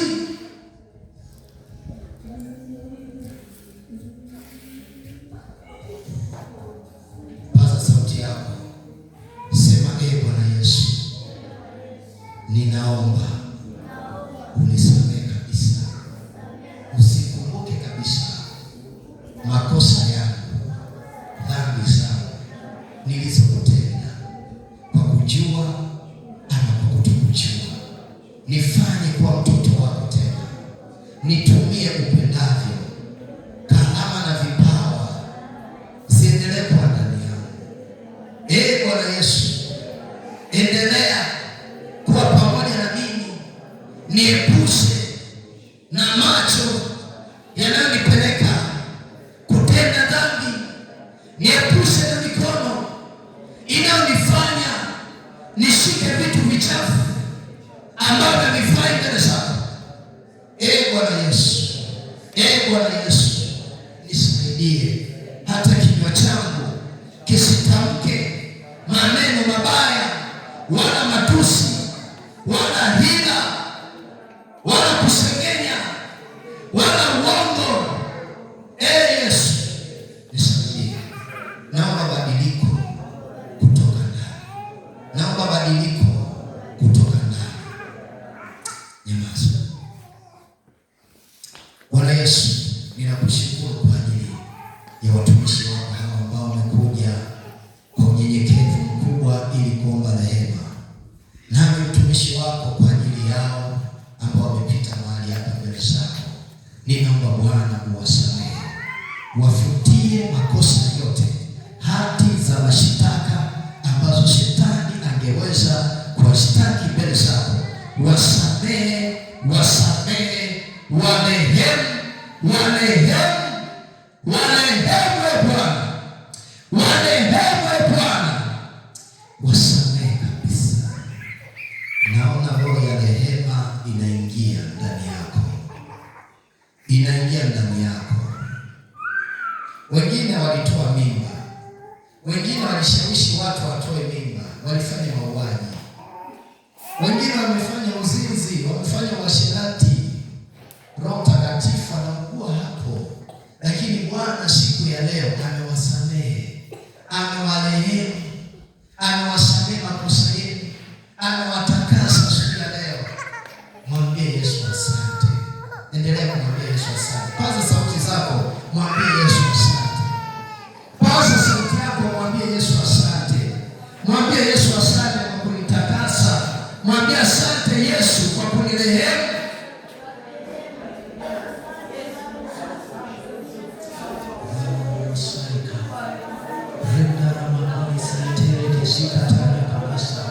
Renda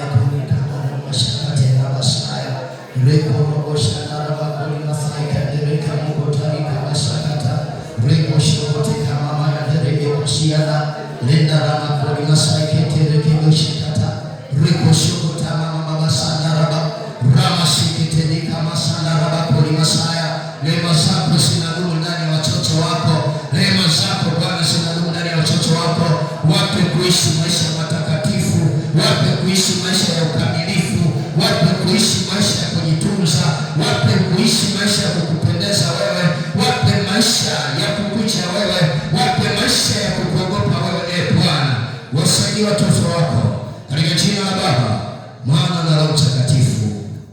Amen.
Nyosha mkono kwa hapo madhabahuni, nyosha mkono kwa mtumishi wa Mungu, alafu omba amani katika familia yake.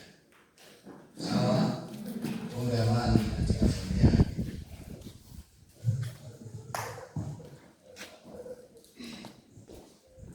Bwana Yesu, tunakushukuru kwa ajili ya mtumishi wako huyu. Baba, tunasema asante kwa ajili yake. Baba, maana unamjua vyema Yesu zaidi wewe mwenyewe. Baba, ninaleta familia yake mikononi mwako. Ninaomba Yesu, amani yako ikatawale katika familia yake. Yesu, usimwache wala kumpungukia Bwana.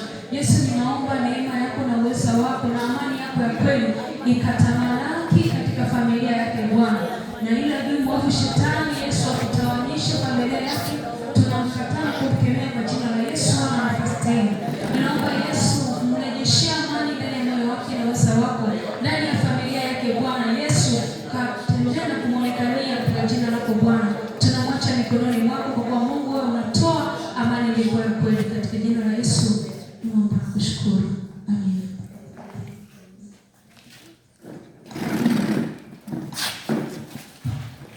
Amen. Bwana Yesu asifiwe. Tumshangilie Bwana Yesu. Tumshangilie tena Bwana Yesu. Haya. Sasa ratiba zetu zilisema saa 6:30. Lakini Roho Mtakatifu anapochukua nafasi huwa tunamwachia yeye afanye anachojua yeye. Bwana Yesu asifiwe sana. Kwa hiyo ni kama risali 1:04 tumeomba leo. Na wewe ambaye ulikuwa unasikia hatia ndani yako na hujapita mbele, niseme wazi kwamba muda sio mrefu aibu itakutokea. Bwana Yesu asifiwe. Narudia tena. Sawa eh? Wewe ambaye Roho Mtakatifu amekuwa kwamba umefanya dhambi, alafu ndani ukasema mimi wacha nikomae kwa sababu siwezekani. Naomba sana nikupe siku hizi 3. Bwana Yesu asifiwe. Hakikisha unanifuata. Sawa Hakikisha unafanyaje? Unanifuata na unieleze kwamba mchungaji, nimefanya 1, 2, 3, 4. Sitarudia tena, lakini mimi nitajua cha kufanya. Nitakuongoza sala toba, tutarudi tena. Rehema za Bwana zinatakiwa hivi. Lakini leo hawa waliokuwa wamepita mbele hapa ni safi kabisa, wala haina shida. Wamerehemiwa na msijisikie hukumu tena. Mnapoomba maombi, kama unaomba maombi unasikia hukumu inasema wewe ulitendaga dhambi, sema mimi sijatenda dhambi yoyote, nilishatubu na nimeshasamehewa, nimekuwa mtu mpya. Amina. Bwana Yesu asifiwe sana.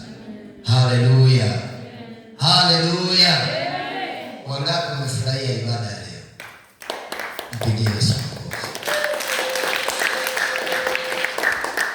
Na ukisikia ibada za Kipentekoste ndio hizi. Amen.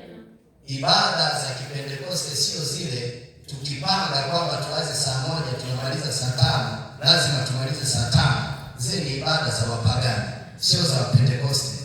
Hizi ndio zenyewe. Amen. Yaani hapa tunabubujika, tunaomba, Mungu amefunga matumbo ya watoto wadai chakula. Amina. Kwa sababu tayari Roho Mtakatifu yuko ndio chakula. Bwana Yesu asifiwe. Amen. Mtumishi wa Mungu, tunashukuru sana.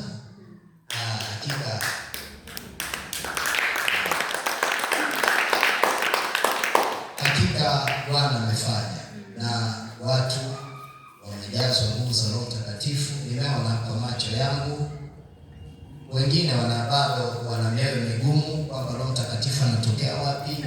Wengine mnisamee nyinyi ambao nimewapiga mateke. Nilishaongea wakati wa maombi ya ujazo wa Roho Mtakatifu, hakuna mtu kukodoa macho. Linashangaa mtu anayeombewa acha ujinga. Bwana Yesu asifiwe sana.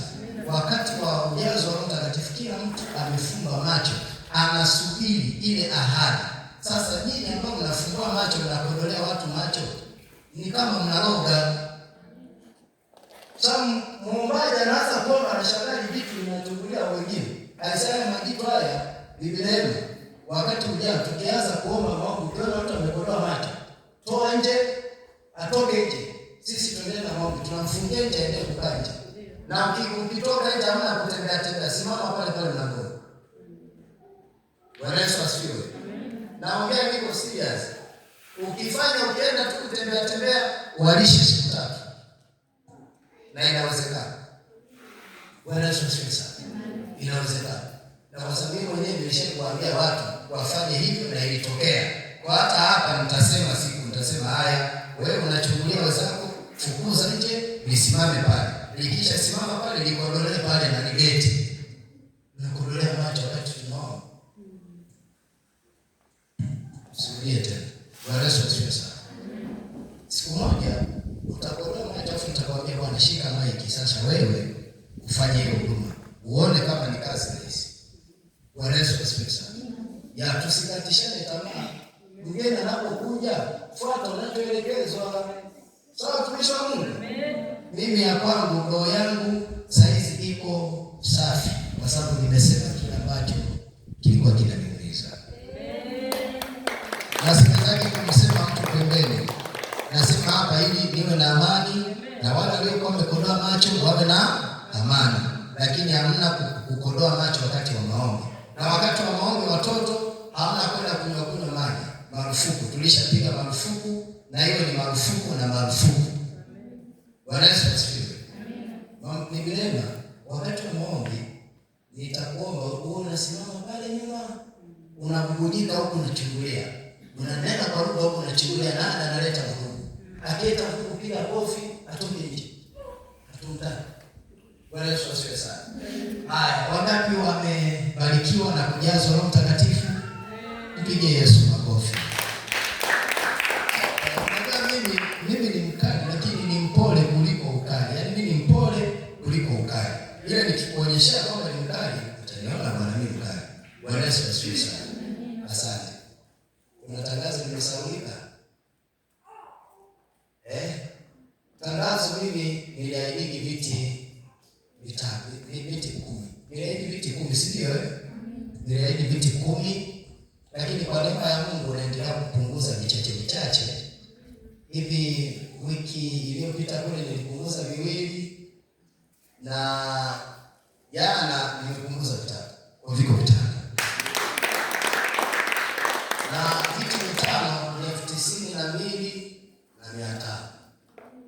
ni 18,500 kwake. Wewe ungeweza kutoa hiyo hela?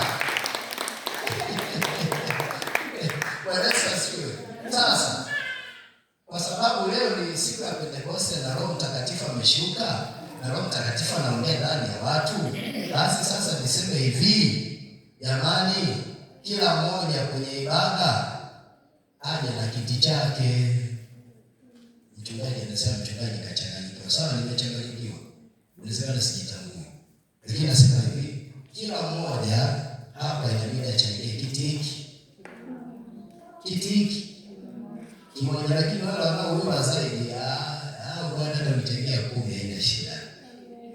Kama kinaiona au aiona alishanunua kimoja. Bwana Yesu asifiwe. Kwa tumetoka kwenye viti 17, sasa tuna viti vingapi? 22. Kiti kile cha mchungaji na viti hivi vyote 22. Na kile kisofa kile ni 23. Jamani, ni matajiri. Ni matajiri. Bwana Yesu asifiwe. Alafu sasa uzuri au ubaya, tukipataga viti vyote vinapataga watu wengine bado wanakaa chini. Unaona mapacha wamekaa chini. Kina Monica, kina Wini, si kina nani wamekaa chini. Kwa nini vita havitoshi? Bwana Yesu asifiwe sana. Amina. Haya. Ngoja niandike hapa. Mama mchungaji, peni kwa. Nataka nifunge kwa ajili yenu ili mnapoleta nani? Mnapoenda kutafuta hiyo viti, basi niwe nawaombea jamani mtumishi. Roho Mtakatifu ameshuka na moja ya mambo mazuri kwa Roho Mtakatifu ni pamoja na kufanya kazi ya Mungu. Ukishajazwa Roho Mtakatifu anakupa ujasiri wa kulihubiri neno, lakini pia anakupa ujasiri wa kuifanya kazi ya Mungu kwa kujitolea. Bwana Yesu asifiwe. Kwa kujitolea pasipo malipo yoyote. Naandika hapa. Unanyosha mkono haraka mimi naandika hapa. Bwana Yesu asifiwe. Amen. Sijasema kiti kimoja ukibarikiwa zaidi ile shida yetu ni mchungaji. Au nani ndio toe nani vitu ya mama. Haya, mama mchungaji yule tu ile maana ndio hivyo nimepanga majina yote inanibidi niseme. Mama mchungaji ndio toe vitu ya mama mchungaji. Ili ndio napokea mtoto.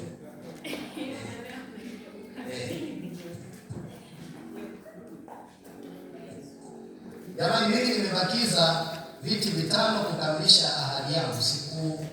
Sikutaka kusema, yaani hata ukileta mwezi wa 7 sawa tu. Tunaweka tu ni mpango wa muda mrefu. Maana yake tunaleta mwezi wa 7 ina shida, lakini kikubwa tulete viti.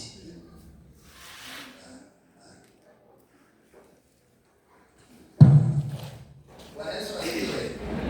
Haya, naomba nipate majina. Tunaanza na nani? Unanyosha tu mkono. Unasema mimi viwili 37. Yaani kwa 40 na kurudishia change 5.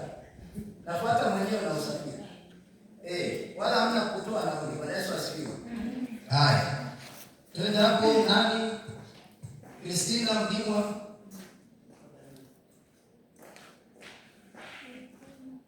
Christina unasemaje? Bwana Yesu asifiwe. Amen. Mimi nitatoa vitatu. Vitatu. Nitatoa mwezi wa 9 Vitatu mwezi, maelezo yote na noti. Mwezi wa 9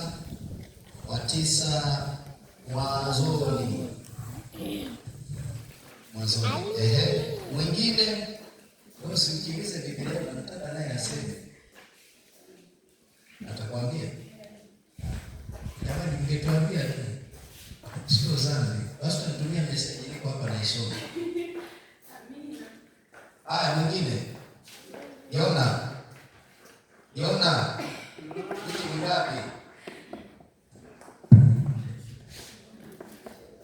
Hiki ni ngapi? Viwili mimi na familia. Jamaa tangu wakati familia ndugu yako. Basi bwana ndio hivyo. Afu unajua ndio wa kwanza kufunga ndoa hapo. Kwa hiyo wewe wapi na viwili si hapa. Yona Mr. and Mrs. Yona. Niliona. Viti vingapi? Viwili. Asante. Jamani, makofi kwa viwili. Ukamilisha wake huyu ametaja mwezi wa 9 mwanzoni kwa sababu hapa katikati kuna mambo mengi yanamhusu yeye na yote inabidi atekeleze. Ana safari ya Dodoma, akirudi tena sio aende wapi. Kwa hiyo nafikiri amewaza hivi. Ila Mungu akimbariki zaidi, wakati wote tutashangaa, bwana, kiti hiki mchungaji, kingine hiki, mwishowe vinaisha. Hata ukiacha zile hela za Pepsi ambazo nalipaga mimi huku zikaachana nazo. Zile huku ongezea kwenye viti ili tuongeze idadi. Sawa eh? Haya. Nani hapo? Mama Frank. Tunateka baraka kwa kununua viti. Unasemaje mtumishi wa Bwana? Hivi mnakiona kilemba alichovaa? Hawavai watu ajabu ajabu. Yaani mtu mkubwa. Karibu. Kimoja, makofi. Atajitahidi kimoja. Mafranki atajitahidi kimoja. Jamani, vinasonga. Sasa hizi vishafika 6. Asante sana. Baba chini. Unaniona? Unaniona? Wana nimevaa miwani. Viwili. Unajua wakati anatoa tayari atakuwa ameshampata na yule mwingine. Viwili. Asante.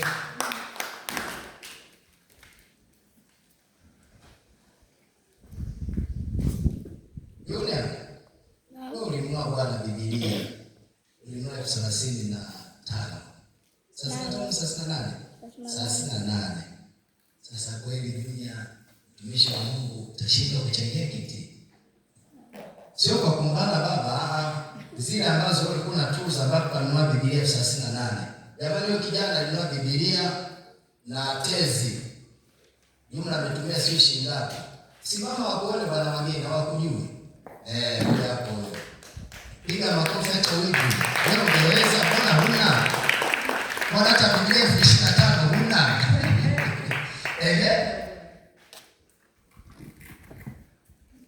Kiti? Umesema? Ulikuwa simama kwa ajili ya kuone. Haya.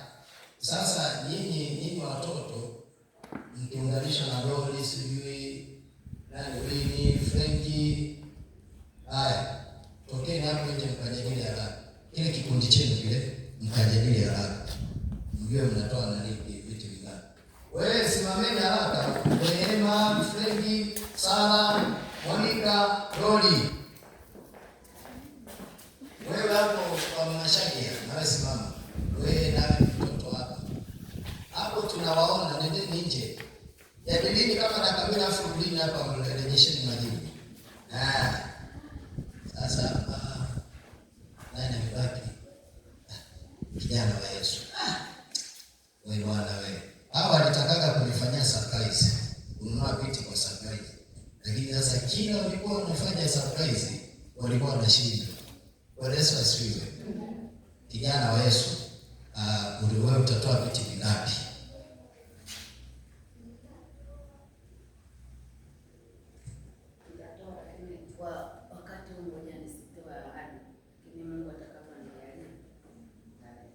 Umesikia? Atajitoa kwa ajili ya kutuombea.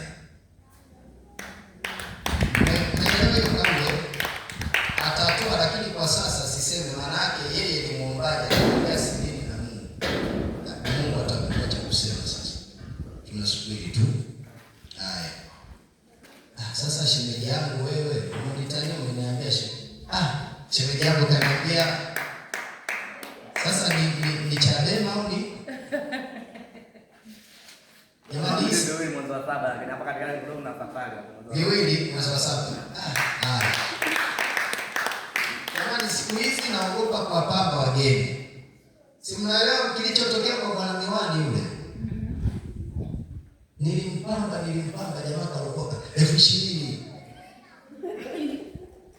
Mpaka leo umeme tulishaingia tangu mwezi wa 5 sio ngapi? Ilikuwa 5.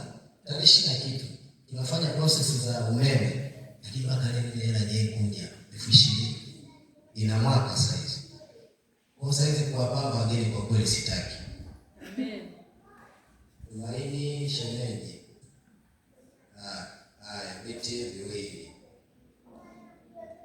Kweli msahau nani aliyevaa suti?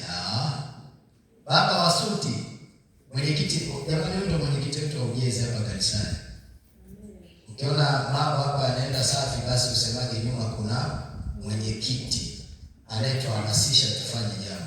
Na muda sio mrefu tutaanza kupiga lafu floor ya kanisa zima, mipango inakuja. Mwenyekiti, kwa suti yako hiyo unaionaje?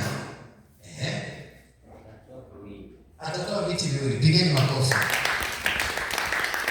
Ongezeni makofi.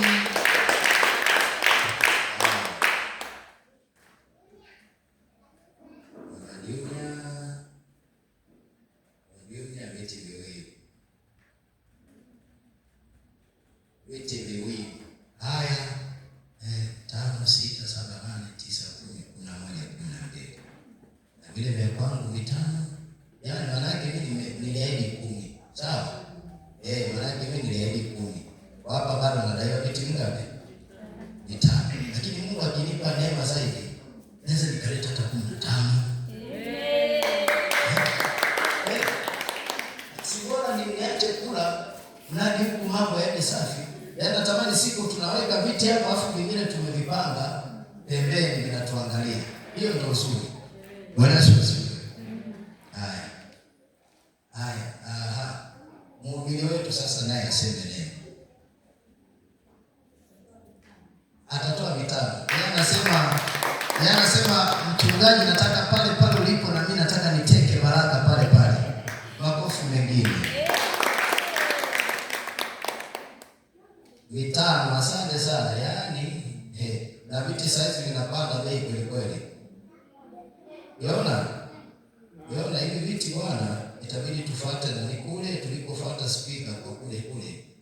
Tutafuata kule Kariakoo. Maana huku viti bei sana sasa hivi. Kama hivyo ambavyo mmekalia hivyo vya nyuma hivyo, sasa wanauza 22,500. Yaani hicho ambacho mmekalia ni mawili, hicho chenye nani? 22,500.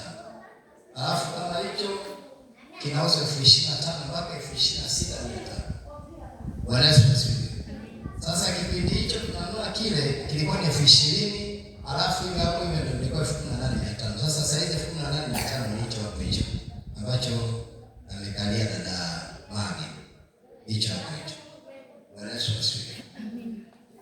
Kwa hiyo tumepata viti 3, 5, 6, 7, 8, 9, 10, 11, 12 jumlisha vitano, tumepata viti 17.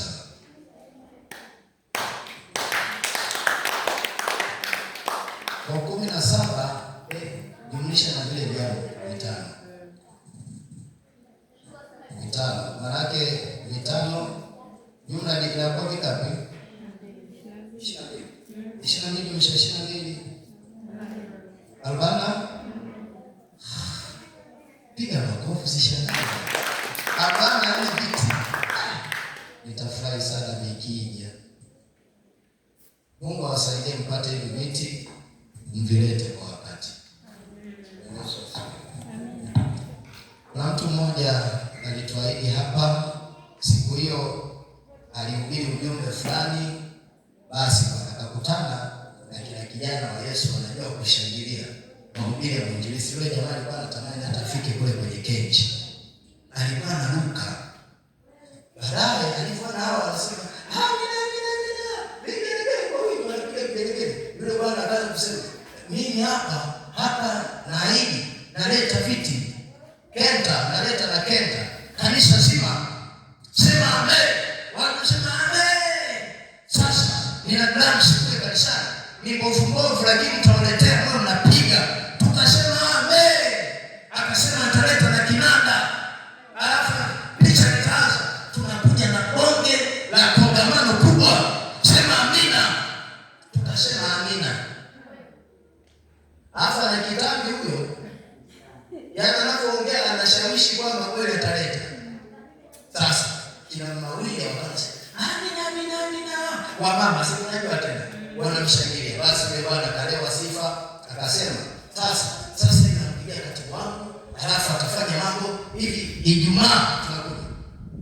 Tuliandaa jamani mpaka choo hicho haikutakiwa tujenge.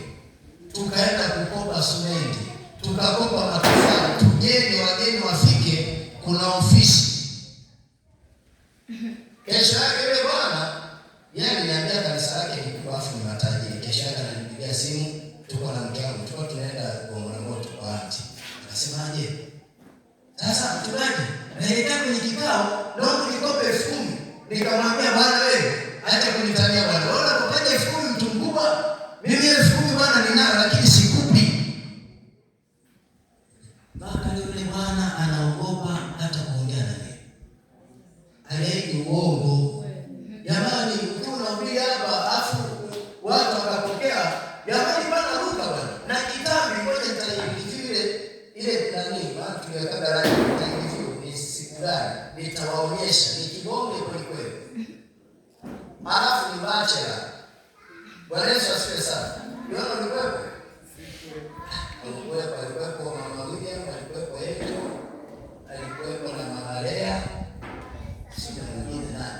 Kina jirani. Mama mchungaji. Sawa, alilokoka akarokoka akatoka zake. Huyu akampa na diary na kitabu fulani kanoti. Bwana wewe unaandika huko. Bwana Yesu asifiwe. Haleluya. Sasa tusifanye hivi. Tusiahidi kwa sababu watu wanatusifia. Tuahidi kwa sababu ndicho tunachomilikiwa. Niambia haraka na hivi vitu ngapi? Lema, semeni haraka mimi nataka nimalize hapa ibada.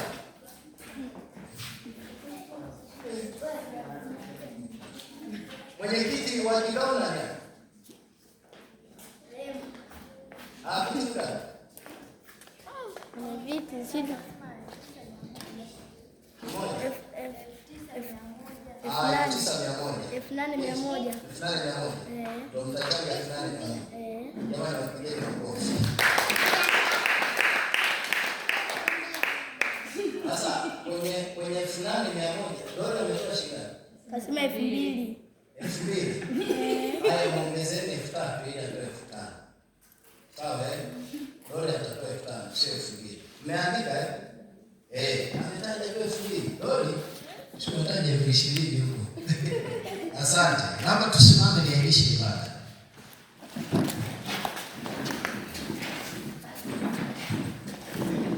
Baba, katika jina la Yesu Kristo Mungu wetu aliye hai, jina lako litukuzwe, jina lako lihimidiwe. Asante Bwana kwa ajili ya ibada ya siku ya leo. Tumeuona mkono wako, tumeona nguvu zako, tumeona ukitutembelea. Asante hata kwa mtumishi wako aliyemtumia. Ninakushukuru kwa ajili yake. Ni siku njema ambayo amekuja kwa ajili ya kutuhudumia, nasi tumehudumiwa, nasi tumejazwa, nasi tumefurahi. Baba, tunakushukuru kwa yote aliyotendeka. Tunaenda majumbani, tunaanza wiki ya kesho. Baba, tunaomba kaibariki wiki nzima. Wabariki watumishi wako waingiapo na watokapo.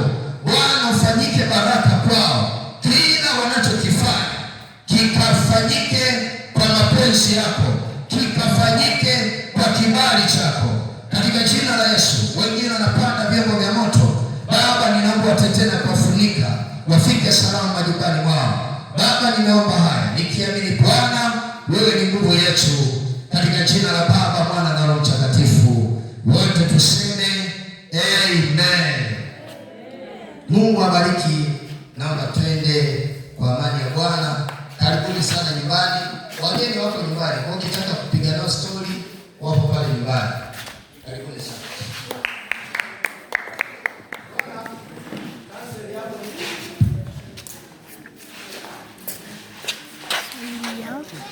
Cancel ya.